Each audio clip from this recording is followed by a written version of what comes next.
I'm Dave Wiesdock, Sage of Creative Scaffolding. And I'm Jen West, Professional Rebel of Delight. And this is Shadowcasting. Good time zone audience, wherever you're listening from. This is another quote cast from our Shadowcast, or as we like to call it, Quote Day. Quote Day! Love our quote day. And I am excited to share a quote from one of the more influential people in my life as I was growing up Catholic. But I think that this quote is a-religious. I don't think that it applies to religion, but this guy was a really cool influencer or theologian. His name is Tomas a Kempis. He was born in 1380 in Kempin, Germany, and died about 91 years later in 1471 in the Netherlands. He is a Catholic, I don't know, I debate the term. They call him a Catholic canon, but essentially he is what Catholics would call a saint, even though he was never canonized. And maybe through our podcast, we can get him a little love. He wrote this book called The Imitation of Christ, which was actually a series of books that they bound together to create a devotional. And he's been even influential on more modern thinkers like Fulton Sheen, Thomas More, Thomas Merton. And he has a very, I feel, unique view into spirituality and the ability to take what might be very religious texts and create a more, what's like the generalized spirituality term? Like, I can't think of the word. I don't have the word. I want to say mundane, layman. Yeah, like he creates a very like layman view of it, non-denominational approach. That's the word I'm looking for. It's a very non-denominational view. Anyways, enough about the guy. I think that this quote is just amazing to share. It's a short one, so I'll share it a couple times. The quote is, "Great tranquility of heart is his who cares for neither praise nor blame." One more time. "Great tranquility of heart is his who cares for neither praise nor blame." This quote definitely comes from a spiritual-minded human being. And I just got to say, as you were describing him, the fact that he was, what year was he around? Like the 1300s. And he lived to 91 years old is insanity to me. That guy was living true spirituality, I think. Yeah. Because who lives that long in the 1400s? Not many. Yeah, so that's powerful. And I adore this quote because his tranquility comes not from blame and not from praise. And that's such a powerful concept because they play off each other. You're either being blamed for something or you're being praised by something. And we want and we need praise and we don't want to be blamed. And we want to praise others and we want to blame others. And to get rid of those makes you more internal. Yeah. And that's my long way around that, because both praise and blame are looking to external sources on your life and having somebody else validate you. Yeah. And the power is in coming from within and validating yourself. Yeah. So I really like the word tranquility. That was the word that really jumped out at me. And so I pulled up the definition of it and I wanted to share it because I think it just really hits home.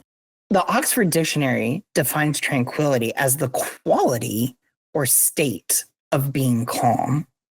And that really got my head scratching a bit, actually, because what does calmness have to do with praise and blame?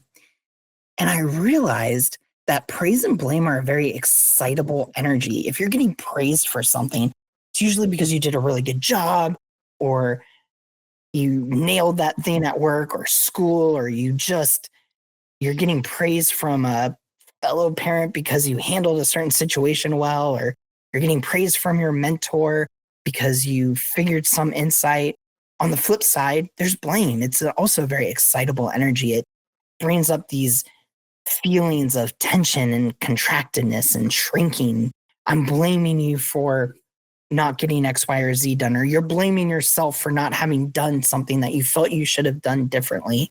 And what comes to mind for both of these situations is it takes you out of the present moment, out of your awareness, and into this projecting state where you're judging yourself, and there's this agitation that comes with it, whether you're being praised or blamed. And so tranquility is this ease, this calm. And it's not just ease or calm, it's a state, it's a cultivation, it's a quality. It's something that comes up from within you. And I believe that that comes from non-judgment, from not judging when situations arise, from not leaning too much into praise or blame, to being able to just be in the moment with it is as it is.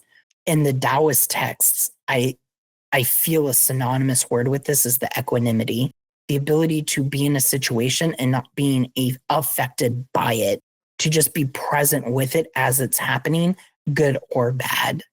Yeah, I looked up spiritual tranquility, and you're spot on, Dave. It's a state of being undisturbed by external chaos or internal struggles, allowing a deep connection with oneself and the divine. So spot on. Yeah. Such Wow. a powerful state to be Connection in. with the divine. See, and that ties in that kind of non-denominational spiritual approach of Thomas à Kempis. And here's the thing. For me, I grew up, I was raised Catholic, and I right now I would just consider myself sort of agnostic, atheist, maybe. I choose to see spirituality as the connection to just the greater humanity, the greater spirit, this sense of connection with both life, with myself, with others. And so that's really cool to hear that it's again a quality. It's a state. When you're next to someone that is tranquil and calm, you can feel it. It is emanating from them. It is within them. And they aren't fazed by praise or blame. And there's this serenity there. A lot of those words just keep coming to mind. So I'm really glad that that's where that is going. And I don't know. I think the challenge I have for this quote cast is where are you trading away your quality of calm in order to maybe earn the praise or blame that you think you need, when in reality, the calmness is something that you bring to yourself and create within yourself, regardless of what's happening around you. That's a great challenge. And the wording of it, chef's kiss. Yeah. Sure. So play around with your tranquility, the need to receive praise or avoid blame, and that external validation. Just pay attention to it and lean into Dave's challenge of tranquility. Yeah. As always, make sure to subscribe wherever you're listening to, drop us a like, share out the podcast with your friends and family if you think that they would enjoy this deep dive into the shadow of life. And until next time, see ya.